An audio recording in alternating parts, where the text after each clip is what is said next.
सबसे पहला नियम एकादशी व्रत का सबसे पहला नियम है कि आप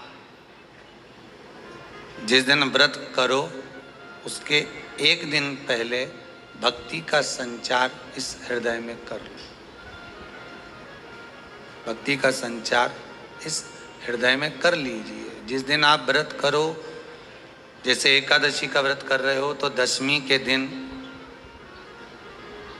शाम का समय जब आवे, रात्रि जब होने लगे, शाम का समय आवे और रात्रि का आप जब भोजन ग्रहण करो तो उस भोजन में कोई ऐसा पदार्थ ग्रहण मत करिए जिस पदार्थ के कारण आपकी एकादशी बिगड़ जाए।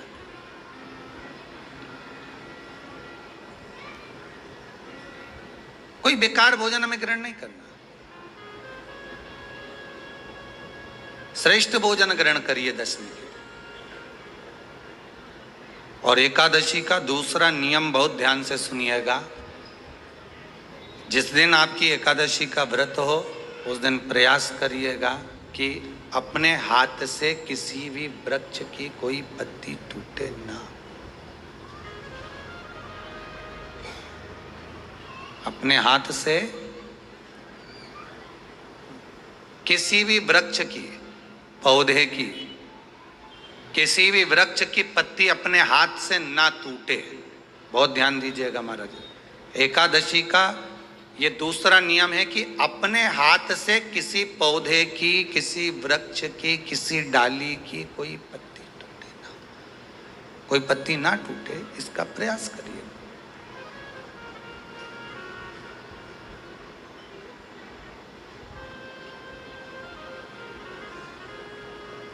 कितना सुंदर व्याख्यान कहा है, कितना सुंदर वर्णन है महाराज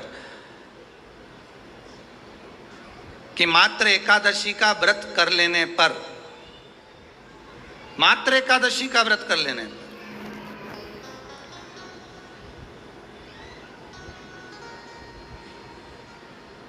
जो पूर्व में किया गया हमारा पाप कर्म है, हमने किसी जीव की हत्या करी है, हमने किसी को कष्ट प्रदान करा है, हमने किसी को अपशब्द कहा है, हमने किसी को ताने दिए, हमने किसी को आड़ा टेढ़ा कहा है, हमने किसी को गालियां दे दी है, मात्र एकादशी का व्रत ही कर लेने पर ये सारे जो दोष हैं वो समाप्त हो जाते हैं।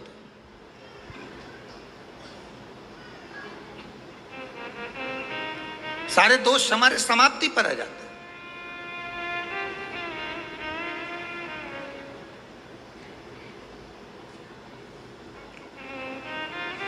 अब एक विचार करिएगा थोड़ा सा अपने मन में, अपने चित्त में, अपनी वृत्ति में एक बात उतारिएगा।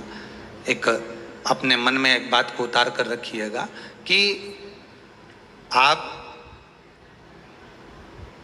अपने पाप को, अपने पाप कर्म को जिस दिन क्षीण करने वाले हो, समाप्त करने वाले हो, अपने पाप को आप जिस दिन समाप्ति पर लेकर जा रहे हो तो उसके एक दिन पहले आपको प्रसन्नता होना चाहिए कि नहीं होना चाहिए कि कल मेरा पाप कटने वाला है, कल मेरा पाप समाप्त होने वाला है। जो मैंने पाप कर्म करा है वो समाप्त होगा, जो मैंने पाप कर्म करा है वो कल समाप्त हो जाएगा। तो एक दिन पहले आपके चेहरे पर प्रसन्नता हो कि ना हो?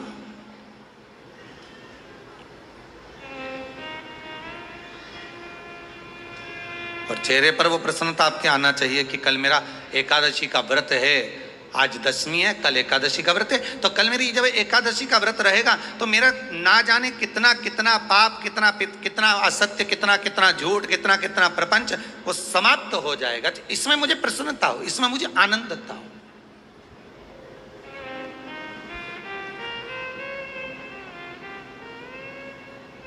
तो क्या कहा गया कि प्रयास करिएगा कि एकादशी के दिन कोई वृक्ष की, कोई डाली की, कोई कोपल की कोई पत्ती ना तोड़ी जाए। क्यों? तो कहा अगर उस पत्ती को हम तोड़ देते हैं, वृक्ष की पत्ती को या क्यारे में लगी हुई कोई डाली की पत्ती को हम तोड़ देते हैं तो एकादशी का पुण्य फल प्राप्त नहीं होता। एकादशी का कोई फल हमारे खाते में नहीं जाता, पुण्य फल प्राप्त। अब फिर भले तुम चाहे तुमने मोरदन खाया हो, चाहे तुमने फिर चिप्स खाई हो, चाहे तुमने फिर व्रत का कितना ही सामान खा गए हो और तुमने सोचा कि आज मेरी एकादशी है, तो फिर उसका कोई फल प्राप्त नहीं है, उसका कोई सुख प्राप्त नहीं है आपको, फिर उसका कोई आनंद प्राप्त नहीं है आपको, फिर उसमें कोई आनंद की अनुभूति आपको नहीं मिल रही। एकादशी का व्रत लोग कहते हैं कि कर लिया, जान लिया, पर एकादशी के जो 18 नियम हैं, उन नियम में 2 नियम कल बताए थे। तीसरा नियम है कि शिव की आराधना हो, कृष्ण की आराधना हो, भगवत स्मरण हो। दशमी, 11 और द्वादशी, दशमी, एकादशी और द्वादशी। एकादशी का व्रत, दशमी की रात्रि को जो आप भोजन करें वो सात्विक करें, एकादशी के दिन भोजन ना करें, अन्न का भाग ग्रहण ना करें, अन्न का भाग ग्रहण ना करें।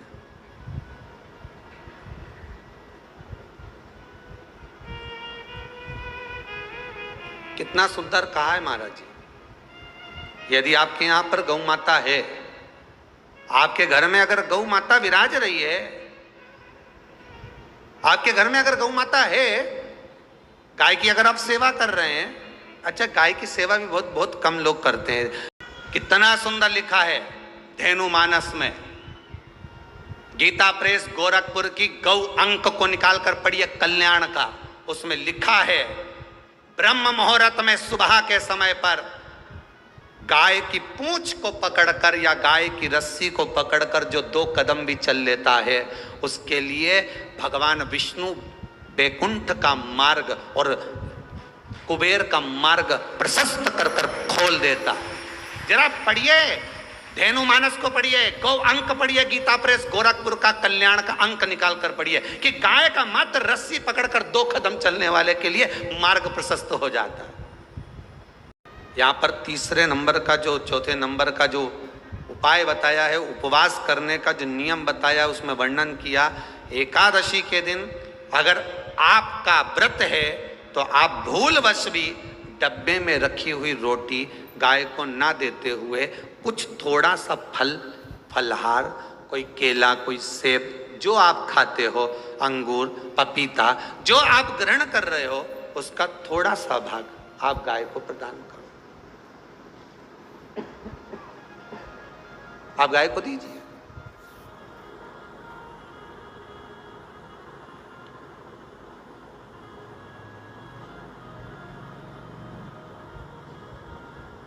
थोड़ा सा भाग आप गौ माता को प्रदान करो, थोड़ा सा।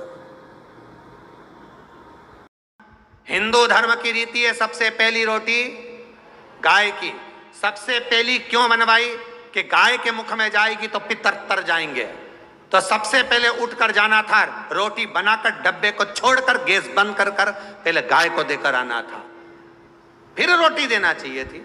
एकादशी का व्रत का महत्तम कराए, थोड़ा सा फल दो, एक केला दो, एक सेब दो, पपीता दो, तुम जो फलहार कर रहे हो, चाहे तुम मोरधान पा रहे हो, चाहे तुम जो सामग्री पा रहे हो, पर वो थोड़ा सा दो, पर गौ माता को उस दिन फलहार दो, अगर एकादशी का आपका व्रत है तो।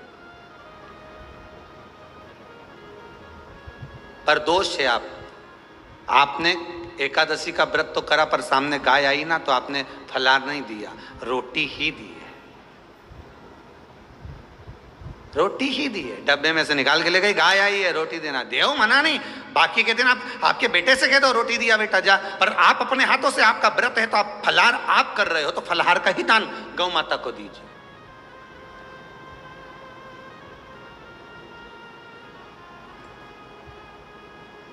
बच्चों से कह दो, जाओ, सेवक से कह दो जाओ जरा दे के आओ रोटी, पर आप फल का दान दीजिए। महाराज 5वां वर्णन किया चतुर्थ भाव में, बन सके जितना एकादशी के दिन भगवान का ओम नमो भगवते वासुदेवाय का जाप करें।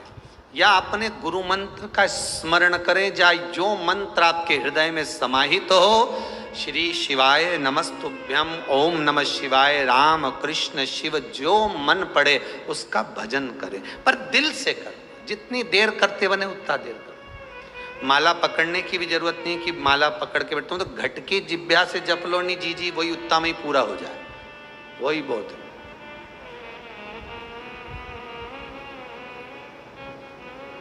उतना ही बहुत है।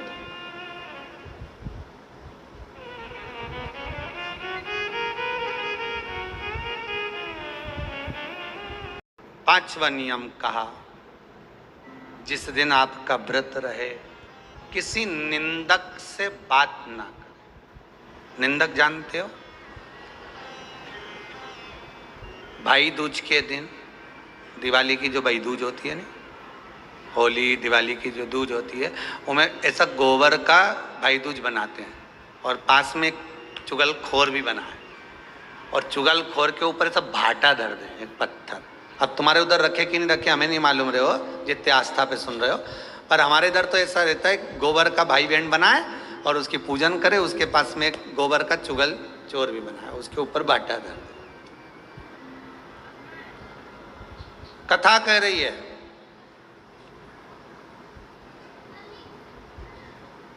कथा वर्णन कर रही है, निंदक से बात ना करें। मान लो किसी ने आकर आपको निंदा कर भी दी तो तुरंत सूर्य नारायण भगवान का दर्शन करें और 3 बार उनका दर्शन कर कर नेत्र बंद करें, तब जाकर वो निंदा जो अंदर गई है अंदर पवित्रता प्रदान करेगी, तब जाकर एकादशी का व्रत लगेगा। पहले तो प्रयास करो, अगर जो निंदा करने आता है ना तो उसको उस दिन एकादशी वाले दिन दरवाजे पे लिख दो कि चुगल चोट्टा उन अंदर नहीं आए। निंदक का अगर मुख देखो तो सूर्य का दर्शन एकादशी के अंतर्गत वर्णन किया। व्रत के नियम 18, उसमें से एक नियम। फिर कहा जीव की हत्या ना करे। अगला नियम है अपने द्वारा जीव की हत्या ना हो, प्रयास करना, किसी को कष्ट ना हो।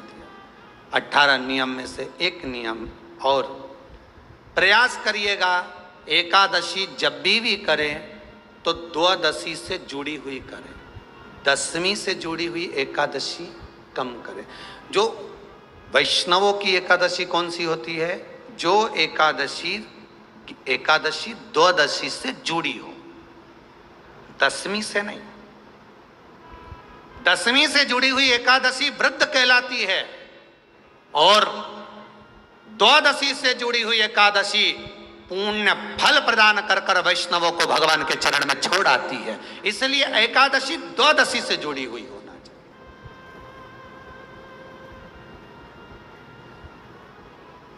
अब कई लोग क्या करते हैं, जो दशमी से जुड़ी हुई एकादशी रहती है ना, उसको करते, पर वैष्णवों की जो एकादशी मान्य है, वैष्णव धर्म की जो एकादशी होती है वो द्वादशी से जुड़ी हुई होती है, वो 12 से जुड़ी हुई होती है, द्वादशी से जुड़ी हुई महाराज। तो वो वैष्णव जो एकादशी होती है, वैष्णवों की एकादशी होती है, वो द्वादशी से जुड़ी हुई पूर्णता का सुख देने वाली होती है। हमें घटने के साथ नहीं चलना, ध्यान दीजिएगा। हमें किसके साथ चलना है? बढ़ने के साथ, क्योंकि हमको आगे बढ़ना है कि पीछे आना है। वैष्णव आगे बढ़ता है, वैष्णव का धर्म है कि अग्रण्य भाव में चले, इसलिए वैष्णवों की जो एकादशी होती है वो आगे की ओर जाती है, अग्रण्य भाव में बढ़ने वाली, द्वादशी की ओर प्रवेश करने वाली। अर्थात हमारे कदम उन्नति की ओर बढ़े, हमारे कदम आगे वैभव की ओर बढ़े, संपदा की ओर बढ़े और भगवान के चरणारविंद की ओर बढ़े, ना कि पीछे की ओर हटे। हम दशमी के साथ मिली हुई एकादशी ना करें, हम द्वादशी के साथ मिली हुई एकादशी।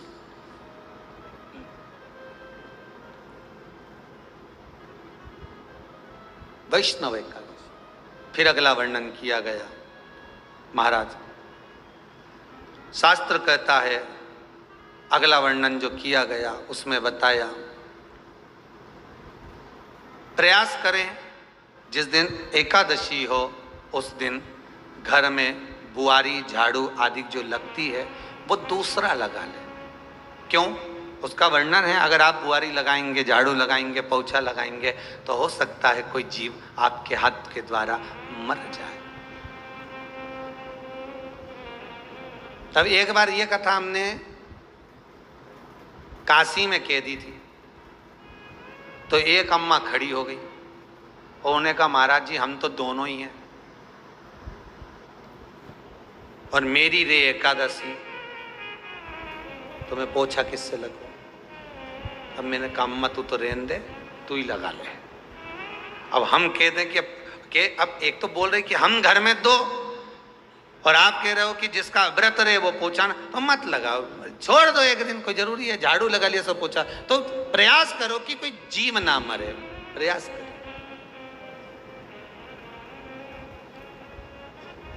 किसी जीव की हत्या ना।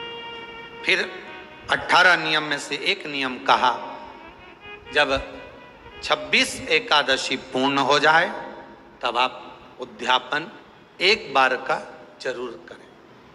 किसी के मृत्यु के बाद आपने जो एकादशी दी है, जैसे कोई परदादा गए, दादा गए, कोई बुजुर्ग गया, पंडित जी ने कहा एकादशी का दान दो, आपने दे दी 5 एकादशी, 4 एकादशी, 3 एकादशी, 2 एकादशी, आपने जो एकादशी दी है, मना नहीं, दो और देना चाहिए। दान धर्म पुण्य तो करते रहना चाहिए, जब मन मिले तब कर दो, मौका मिले तब करो। तो एकादशी जो आपने दी है, और आपने किसी जीव को एकादशी दी है जो चला गया है, उस जीव को जब एकादशी दे देते हो, उसकी 11 एकादशी, 5 एकादशी, 3 एकादशी जितनी आपने दी है उतनी पूरी हो जाती है। उसके बाद में एकादशी का एक व्रत नहीं रखना चाहिए, उसके बाद फिर अगला एकादशी का व्रत धारण करना चाहिए, वापिस फिर पुनः।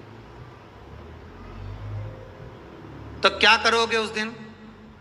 जिस दिन आपने एकादशी जीव को दे दी, 5 एकादशी दी, तो छठी एकादशी पे क्या करोगे उसको? ये नहीं कि आपको अन्न खाना है, आपको व्रत नहीं रखना, पर आपको अन्न का सेवन नहीं करना। उस दिन दूध की सामग्री, कोई फ्रूट्स, कोई फल आपको उस दिन ग्रहण कर लेना, पर आपको ये नहीं करना है कि हमने तो एकादशी करी ही नहीं है आज, तो हम अन्न खा लेंगे। नहीं, कथा में वर्णन आया था, कल कथा में कहा था, मुर को जब मारने का समय आया, पाप सामने आ गया, भगवान ने उस पाप को किस में ले जाकर छोड़ा? पाप पुरुष को अन्न के भीतर। पाप पुरुष कहां गया? अन्न के भीतर। एकादशी के दिन एक दिन पाप पुरुष अन्न के भीतर रहता। एकादशी का अगला वर्णन ध्यान से सुनिएगा। मान लो आपने एकादशी का उद्यापन में बाद में करूं नहीं करूं, श्वास का कोई भरोसा है? बोलो तो, है क्या कोई भरोसा? नहीं। श्वास रुक जाएगी चलते चलते, शम्मा बुझ जाएगी जलते जलते, दम निकल जाएगा रोशनी का, क्या भरोसा है इस जिंदगी का? कोई भरोसा है कि आप 26 एकादशी पूरी कर पाओगे? नहीं, किसी ने देखा हो तो बात दूसरी। जन्म मरण परण 3 शिव के हाथ है, मेरे भगवान के हाथ में। 3 भगवान के पास में है, 3 वो भगवान के पास है। कोई कितना ही करे, ना आपका ना हमारा, क्या भरोसा है इस जिंदगी का? क्या भरोसा है? आज है कल नहीं, क्या भरोसा? तो फिर मान लो हमने 7 एकादशी का व्रत कर लिया और उद्यापन नहीं कर पाए, 26 का इंतजार कर रहे थे और उससे पहले निपट गए, तो फिर उद्यापन ऊपर करोगे? अरे बोलो तो सही, उद्यापन कहां करोगे? सारे व्रतों में केवल एक व्रत ऐसा होता है एकादशी का, जिसका उद्यापन पहली एकादशी पर भी कर सकते हो। सारे उद्यापन में केवल एक उद्यापन ऐसा होता है, सारे व्रतों में एक व्रत का उद्यापन ऐसा होता है, वो है एकादशी का। ये जरूरी नहीं कि 26 पूरी होगी तभी तुम करोगे, या तो पहली में ही कर लो या फिर 26 पूरी हो तब कर। पर उद्यापन, अगर तुमको ऐसा लगे कि हाँ मैं अभी तो जीऊंगी हो, अभी तुम्हारा बाल भी धोला नहीं हुआ, तुमको ऐसा लगे तो अभी तो मैं तो बढ़िया तो फिर भले मत करो। पर एकादशी का नियम कह रहा है, एकादशी का यहाँ 18 नियम में से एक नियम कह रहा है कि एकादशी का उद्यापन पहली एकादशी पर भी हो सकता है, पहली पर भी कर सकते, फिर तुम्हारा मन पड़े तब। क्यों? तो पहली पर करने से क्या फल मिलेगा?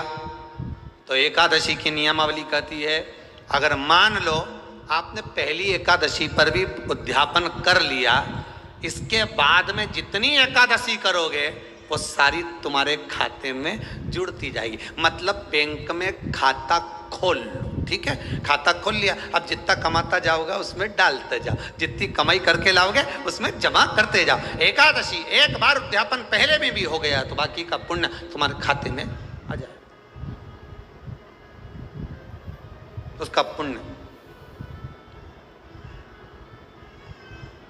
एकादशी का उद्यापन बड़े महीने में माघ शुक्ल एकादशी के दिन, माघ का महीना हो, शुक्ल पक्ष की, जम के बोलिए, एकादशी हो, प्रयास करना कि आप उद्यापन करें, भले 5, 10, 11, 12 जितनी एकादशी हो जाए, 26 हो जाए तो ज़्यादा अच्छी है, नहीं तो आप करें तो माघ महीने की शुक्ल पक्ष की एकादशी के दिन आप उद्यापन करें, प्रयासरत प्रयास। बड़े महीने के अंतर्गत जो उद्यापन, हाँ चतुर्मास के अंतर्गत उद्यापन नहीं होता एकादशी का, बहुत ध्यान दीजिएगा। ये जो सावन भादो कुंवर कार्तिक जो 4 महीना होते हैं भगवान के शयन करने के, इसके अंतर्गत एकादशी का उद्यापन नहीं होता, और इसके अंतर्गत उद्यापन करना भी नहीं चाहिए एकादशी हमारा। एकादशी का उद्यापन माघ महीने की शुक्ल पक्ष की एकादशी के दिन आप बहुत प्रेम से आनंद के साथ करिए महाराज। परंतु एकादशी के उद्यापन में सबसे ज्यादा अगर कुछ जरूरी होता है तो 24 तरह का नैवेद्य जरूरी होता है। कितने तरह का? 24 तरह का नैवेद्य। अब आप कहोगे गुरुजी उद्यापन हम कर रहे हैं एकादशी का, तो उसमें तो फलहार का हमें नैवेद्य बनाना चाहिए। तो फिर ये पुराण के अंतर्गत स्कंद पुराण में ये चीज लिखी है कि एकादशी का जब उद्यापन करते हैं तो 24 तरह का नैवेद्य बनाकर सिद्ध करते हैं। 24 तरह का नैवेद्य जान रख लेना, हलवा बना लो, खीर बना लो, पूड़ी बना लो, सब्जी बना लो, पकौड़ा बना लो, भजिया बना लो, ऐसे 24 तरह का नैवेद्य अलग अलग चाहिए। पर लोग क्या करते हैं, खोपरा पाक बनवा लेते हैं 1-2 किलो और 24 जगह रख देते हैं। स्वीकृत नहीं है। 24 तरह का नैवेद्य रखा जाता है। महाराज एकादशी के दिन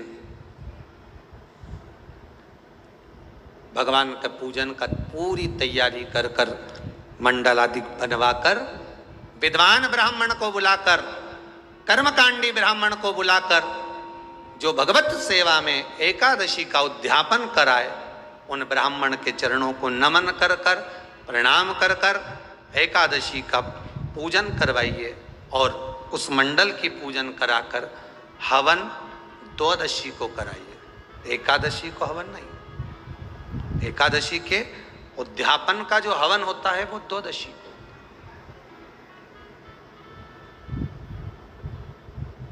एकादशी का उद्यापन द्वादशी को बड़े प्रेम से आप खूब आनंद से हवन पूजन कराओ। पूजन कराने के बाद, हवन कराने के बाद 26 जोड़े ब्राह्मण ब्राह्मणी के बुलाकर भोजन कराकर उनको भाव से जो आप समर्पित कर सकते हो, जितनी आपकी सामर्थ्यता हो, उस सामर्थ्यता के अनुसार आप दान धर्म पुण्य करो, आप उन्हें प्रदान करो। और बन सके तो एकादशी की रात्रि को भी जागरण करें और द्वादशी के दिन जिस दिन हवन करें उसकी भी रात्रि को कुछ जागरण करें। जागरण का मतलब पहले भी कथा में कहा, प्रदोष की कथा में वर्णन किया था। हम ये नहीं कहते कि तुम पूरी रात जगो, हमारा तो निवेदन है 15 मिनट का करो, आधे घंटे का करो, 20 मिनट का करो, पर रात्रि के समय थोड़ी देर अगर एकादशी का उद्यापन कर रहे हो तो जागरण थोड़ी सी देर अवश्य करें। नहीं कर सकते अकेले बैठकर राम नाम जप लें, भजन कर लें, पर करो।